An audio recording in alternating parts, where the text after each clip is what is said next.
in the middle of the 19th century, when the first Earl of Dudley had the house and gardens. This was one of the leading ideal homes, which has got a medieval mansion at its core, but then spreads out. He employs Nesfield, who's one of the leading garden designers in Europe, to lay out these beautiful geometric parterres. And to have one of the finest fountains in Europe, the Perseus and Andromeda fountain, was just a real crowning glory. This man, Dudley, had actually made his money out of the Black Country coal. He wanted to show his culture.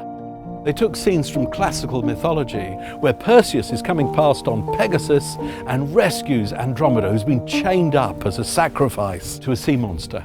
It's a piece of theatre right in the middle of the garden, as a piece of the evidence of the past and its popularity for visitors that come here. It's just really, really important. It's quite a long process to actually go through restoring something like this.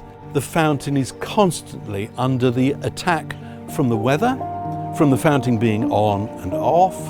It's baking in the sun in the summer, and then it's freezing in the winter. And of course the whole thing was covered in yucky black algae, and water was actually starting to penetrate the actual stonework and getting into the cracks and freezing and breaking it apart. And they suspected that underneath this algae there'd be lots and lots of problems. So the first thing to do is to remove all that, and that's what they did, using really sensitive techniques, no chemicals involved, just a kind of steam cleaning process. And then that revealed all sorts of problems. It showed lots of little cracks in the stonework, and they all have to be filled. And of course there was Andromeda's arm that had fallen off, that had to be recarved.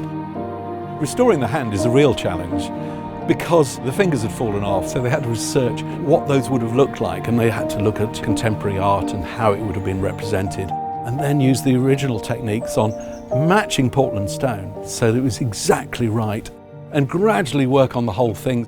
Lots of people, tens, possibly over 100 people involved with something like this. You know, if you include all the different contractors and all the stonemasons and everybody else.